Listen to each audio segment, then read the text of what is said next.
Morning students, मैं Preeti Shukla Pioneer Montessori Inter College Lakhedabad Barabanki से आज पढ़ेंगे जयशंकर प्रसाद। विश्वविख्यात कामायनी महाकाव्य का सृजन करने वाले मंगला प्रसाद पारितोषिक से सम्मानित आधुनिक हिंदी के छायावादी युग के जनक सर्वश्री जयशंकर प्रसाद जी हैं।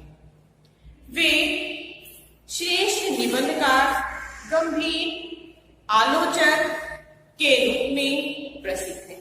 उन्होंने अनेक रचनाएं की हैं, जिनमें से उनकी लहर काव्य संग्रह से कुछ अंश गीत के शीर्षक से आपके कोर्स में ही उनको हम लोग आज पढ़ेंगे, जिसमें कवि ने एक जागरण गीत लिखा है। भारत के युवकों को एक जागरण गीत के रूप में उद्बोधित किया है। तो ये उद्बोधन शैली में लिखा हुआ जागरण गीत है, जिसकी व्याख्या इस प्रकार से है।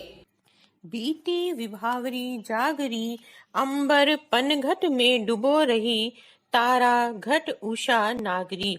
यहाँ पर कवि कहते हैं, महाकवि श्री प्रसाद जी ने प्रातःकालीन प्रकृति के जागरण के चित्रण के माध्यम से विहाग का समय अर्थात अर्धरात्रि समझकर आलस्य में पड़े देशवासियों को जागरण का संदेश इस गीत के माध्यम से दिया हुआ है। इसलिए इस गीत को जागरण गीत भी कहा जाता है। अब इसकी व्याख्या है। कवि कहते हैं कि हे सखी, अब रात्रि बीत चुकी है। बीती विभावरी, विभावरी का अर्थ होता है रात्रि। रात्रि बीत चुकी है और प्रभात का सुंदर समय आ गया है। अतः अब तुम जाग जाओ, अंबर पनघट में डुबो रही, तारा घट उषा नागरी। उषा काल रूपी, प्रातः काल उषा काल रूपी जो नायिका है, वह चतुर नायिका आकाश रूपी पनघट में, अंबर पनघट आकाश रूपी पनघट में तारे रूपी घड़ों को डुबो रही है।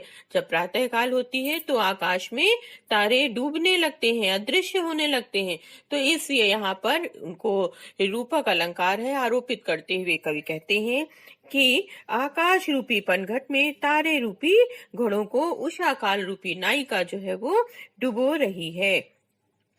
खगकुल कुल सा बोल रहा, किसलय का अंचल डोल रहा। अब यहाँ पर खगकुल कुल, खग पक्षियों का जो समूह है वह कुल कुल सा बोल रहा है। प्रातः काल होने पर पक्षियों के कलरव की ध्वनि जो सुनाई देने लगती है, उससे यहाँ पर कवि कह रहे हैं कि तारे रूपी घड़ों में पानी भरने की ध्वनि, वो पक्षियों के बोलने की जो ध्वनि है, वह घड़ों में पानी भरने में जो कुल कुल जैसी आवाज होती है, तो वह कुल कुल की ध्वनि प्रतीत हो रही है। किसलय का अंचल डोल रहा, किसलय जो पत्तियां इधर उधर कलियां हिलने लगती है हवा से, तो यहाँ पर कवि कहते हैं नायिका की साड़ी के आंचल के रूप में वृक्षों की टहनियों पर, वृक्षों की डालों पर हरे हरे किसले जो लगे हुए हैं वो इधर उधर हिल रहे हैं। किसले जो लगे हुए हैं वो इधर उधर हिल रहे हैं। लो यह लतिका भी भर लाई, मधु मुकुल नवल रस गागरी। अरे यह लतिका रूपी नायिका भी अपनी कली रूपी गगरी में नवीन मकरंद रूपी मधु मुकुल नवल रस गागरी। जो लता है, लता रूपी जो नायिका है, वो अपनी कली रूपी गगरी में नवीन मकरंद रूपी रस को भर करके ले आई है। ऐसा लग रहा है कि सभी तरफ जो है वो प्रातः काल का जो चित्रण है बड़ा ही सौंदर्य युक्त है। कवि यहाँ पर कह रहे हैं कि इस प्रकार से प्रातः काल होने पर इस जैसे स्त्रियां पनघट पर इकट्ठी हो जाती हैं और क्रम क्रम करके पानी भरती हैं, उसी प्रकार से उषा रूपी भारतीय नारी जो है वो आकाश रूपी पनघट में तारे रूपी घड़ों में पानी भर रही है। अधरों में राग अमंद पिए, अलकों में मलयज बंद किए, तू अब तक सोई है आली, आंखों में भरे विहागरी। अब यहाँ पर कवि कहते हैं कि हे प्रिय सखी, आली का अर्थ होता है सखी। हे प्रिय सखी, तेरे अधरों में लगी हुई लाली अभी निस्तेज नहीं हुई है। अधरों में राग अमंद पिए, अलकों में मलयज बंद किए।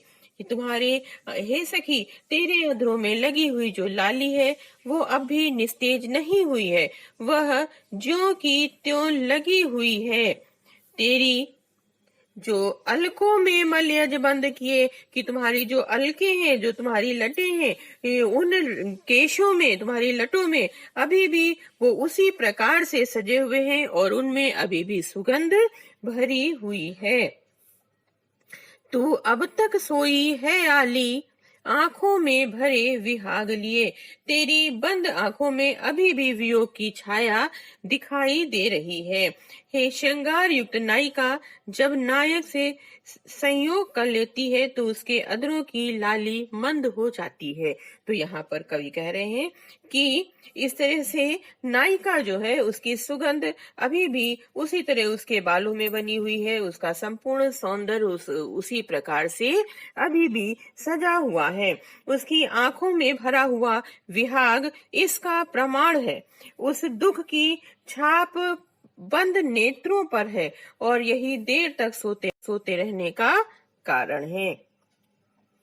यहाँ पर कवि पक्षियों की कलकल की ध्वनि, वृक्षों के कोमल पत्तियों के हिलने और लताओं की कोमल कलियों के मकरंद के संचार से उन्होंने प्रातः काल का बड़ा ही सुंदर चित्रण कवि ने यहाँ पर किया हुआ है।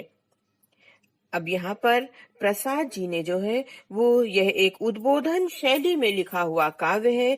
यहाँ पर प्रसाद जी ने जो है यह देशवासियों को इस कविता के माध्यम से, इस गीत के माध्यम से जागरण का संदेश दिया हुआ है। देखिए इसमें अलंकार खग कुल कुलसा में उपमा अलंकार का प्रयोग किया गया है और शुरू में आपको बता चुके हैं कि अंबर पनघट में रूपक अलंकार है, तारा घट में भी रूपक अलंकार है, उषा रूपी नायिका है, वहां पर भी रूपक अलंकार का प्रयोग किया गया है। इसलिए संपूर्ण में सांग रूपक अलंकार का सफल प्रयोग हुआ है। कोमलकांत पदावली का प्रयोग किया गया है और इनकी जो भाषा है प्रसाद जी की, वह परिनिष्ठित खड़ी बोली का प्रयोग इसमें हुआ है। ठीक है, थैंक यू बच्चों। अब बाकी अगले वीडियो में। Thank you.